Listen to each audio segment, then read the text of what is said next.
I'm Lotty from Metal Temple magazine, and I'm at the firehouse with Luke and Steve from Wretched Souls. So how are you guys doing today? Doing fantastic. How are you doing, Lotty? I'm very well, thank you. Very good, yeah. Great. So you're on tour with King Leviathan. How is it going so far? It's been fantastic. We've been sort of opted to go for the weekend skirmish kind of approach on this tour. Yeah. So, you know, we sort of cut out the midweek shows because we were noticing in the past that these days there's usually a bit of a dip. Yeah. Monday, Tuesday, Wednesday. They tend to be dead. Yeah, so we've kind of got around that by doing Thursday, Friday, Saturday, Sunday. You know, find it's worked out a lot better. You know? Yeah, no, it's been totally excellent. Like being out on the road with King Leviathan's been killer. It's been great every night. Most of the nearly all the bands been sterling on the tour, so real great. Nearly all of that. And have you sort of got any highlights of where any particular cities that you think, that was really good? Banbury at the Wheatsea for me. That was really unexpected. That was a great show. Yeah. Ben, the landlord there, he's excellent. Yeah. What else? Coventry was brilliant. Actually, the opening night. That was great. You know, it was that was our first gig since Mammoth Fest. So it'd been about 6 weeks or something since we gigged. So we were expecting perhaps a little bit of rust, but it was good. Not to be. It was great. Stormer. Killer night put on by the Fargo events team. Yeah. Excellent. Really cool. And it's sort of doing this more weekend thing, probably because do you think this is because more people attend the shows and they don't have to worry about work the next day? Yeah, that's pretty much it, I would say. Yeah. Oh, hello. We have another person. Yeah. Hi, what's your name? Andy. Hello, Andy. I'm the drummer. You're the drummer? Sometimes. Fantastic. When you say sometimes? No, all the time, really. I didn't mean to come crash, but what's... we were talking about your tour and how it's been going. What's your highlight so far? So far, probably Banbury. Yeah. It was an unexpected surprise. Another person joining. It's sort of like a congregation of the beards. It's one of those nights that you're not sure what's going to happen or how the turnout's going to be, and then it just surpasses your expectations completely. Yeah. I think we've had Chris joining us or not joining us. Hello. Hello. We're just talking about the tour and what your highlights have been so far. Just playing. Just playing. Yeah. Just playing. And your last date is Brighton tomorrow. Green Door Store. The Green Door. It's going to be a hometown show for King Leviathan, so we're expecting it to be quite rowdy and quite messy and a lot of fun. Brighton's Metalheads are rowdy. Well, you should have seen at Mammoth Fest. Yes. It feels like a home from home now. Yeah, we've been gigging there a year. Yeah. This is our first show. First show was with Bloodshot Dawn last year. We played at Separation, and you played the Brighton show? Yeah. We did sort of the last few dates of that tour, so it was kind of like a mini tour for us. They're a great band, they're a great band. Yeah, they're great. Really nice guys. Yeah, that was going to say live. Yeah, and that was sort of our first introduction to Brighton. And out of that, we sort of met the King Leviathan guys and their managers, and got in with Mammoth Fest, etc. And along the way, sort of built, I think, a pretty decent following in Brighton from the way it always seems to go when we're there. It's awesome. No, I'm sure, the Southampton has quite a vibrant metal scene. Hopefully we'll see that tonight. Yeah, it's starting to fill out a bit, which is looking good. Metal fans wandering the streets as well. It's such a great town, and the HMV is stocked with metal, which is a good And the dude in Starbucks, man, he was accosted us and was asking us, "What band are you in? You're playing tonight? Oh, what are you called? Where are you playing?" So we're looking forward to seeing him later on, and if not, we'll have words. A couple of quid on the doors. You know his name? Lee. Yeah, we found out his name. So we ought to go out on the sandwich board and see track people. We'll search the streets. Wave you look metal. The Viking crew. Yeah. So curious to know, because you've got an album, Veronica. Yep. I am very interested why you named your album Veronica. That's quite an interesting name for a death thrash record. Yeah, it's there you go. Very different.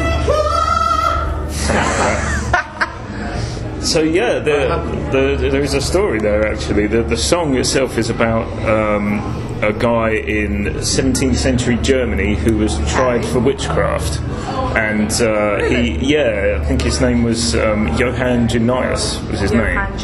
Yeah, and he was the mayor of a town called Bamberg.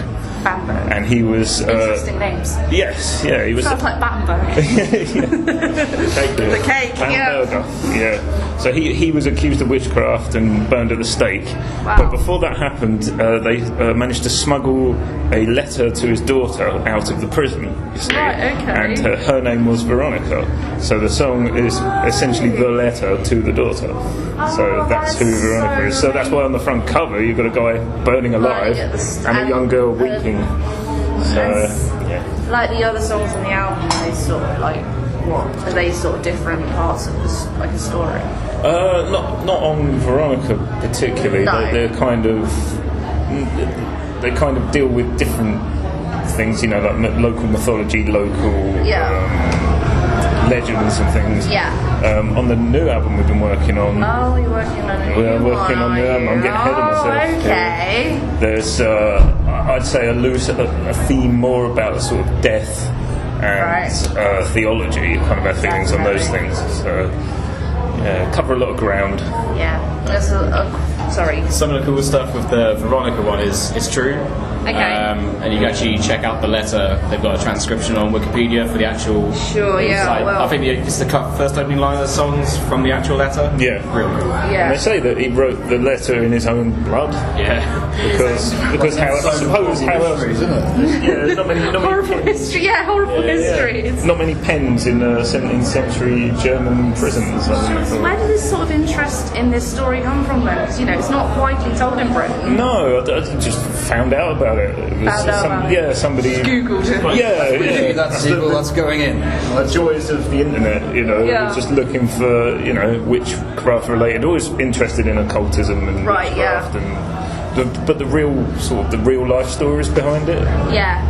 Like on the new album, there's a song called "Buried Heretic," which is essentially about deviant burials, which is it's kind of like the real life vampire stories you would hear. Like in Romania, the locals are scared, so they chop the heads off of the dead people and stake them into the ground to make sure they don't rise again. Yeah. It still goes on today. On their faces with stones in the mouth and stuff to stop them getting up. It's the decomposition process. They thought it was them coming back to life. Yeah. So bury him face down as well. Yeah. That's probably why it's not taught in history at school. Well, it's the exciting heaven. But it is historical fact. It's the real life vampire stories rather they had a lot than in the historical. UK as well. It's not, really? It's not just a European thing. What sort of interested in this witch stuff now? What stuff in the UK is there like?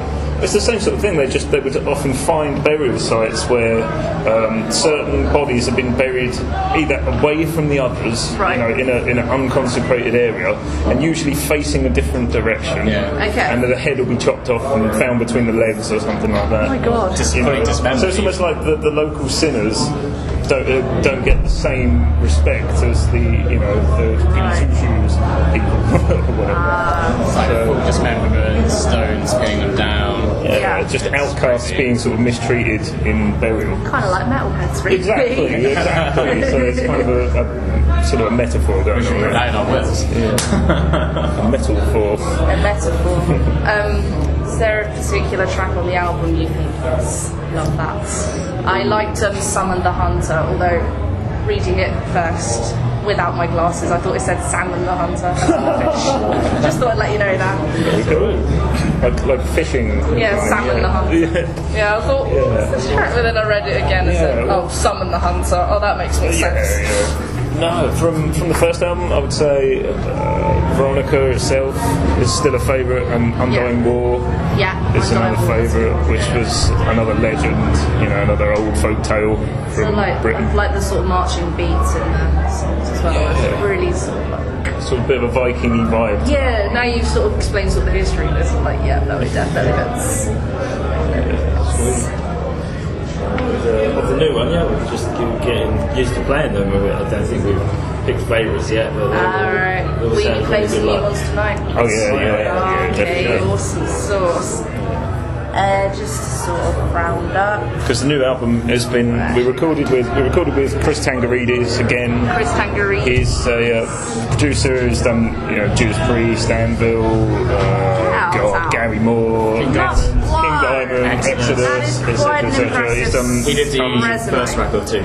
Yeah. He did the first record. Yeah. So that's quite an impressive resume. Yeah. So we went back and worked with Chris again, which was really cool because he was really ill last year. He got Legionnaire's disease when he was doing a gig. Disease? He was doing a gig in Greece. Yeah. And very, very nearly died. Yeah, it's crazy. So luckily he recovered enough to be able to work again, and we were like, right, we're going into the second album because we can, because it really was quite scary at one point. Yeah, it's a real touch. His wife was told it's over, kind of thing, and luckily it wasn't. So it was. I was talking to Chris earlier. This is your first Southampton show tonight. Yeah. Oh, yeah. What can we expect from the show? Or what are you going to be? Or what are they going to be missing? Because this will go up after the gig has taken. What have they missed? Ooh. Yeah. Heavy. Extremely heavy. I mean, it sounded ridiculous earlier when we were sounding. Yeah, staging it was fucking great. The whole building was shaking. If it's a full venue tonight, expect a load of mosh pits. That's our bag. That's what It's a two-way thing. If they rage, we rage. If they don't rage, it's hard to rage, bro.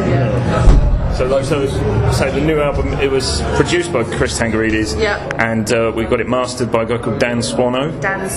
Who, he recorded Section, Opeth, he played him on Bloodbath's first couple of records. Yeah, he's a death metal legend. Awesome. He's like the death metal Devin Townsend, I guess. Yeah. So he's a really cool guy. Mate. So how did you sort of get these contacts? Because that's quite impressive. It's not easy to do nowadays. No, it's the thing with Chris, we started working with Chris about 5 years ago. Right. It was through I was watching the Anvil movie. And he's in the Anvil movie quite a lot because it's recorded at his studio. But I noticed when they were writing their sending their demos to him, that the address on the thing they were sending said Kent in England. Okay. And I thought, so this world-renowned producer lives in Kent, which is like 20 miles from where we live. It's like, you guys are from Canterbury. Yeah. So which really sort of like surprising. So, you don't expect much. So he was local, so we just sort of got in contact, sent him our demos. He liked them and agreed, and then hopefully didn't regret it. Obviously didn't, because he agreed to do the second. Keeps having his back. So through the strength of having Chris on board, I think that's probably how Dan was interested as well. So hopefully, with all of these guys involved, we're looking at sort of bigger labels possibly to pick it up. Hopefully, fingers crossed. Yeah, sure. Because my battery's running out and I want to interview the Vibe band, I'm going to say thank you very much, guys. It's been a pleasure to chat to you, and look forward to seeing you kick ass tonight. Thanks very much. See you at the front. See you at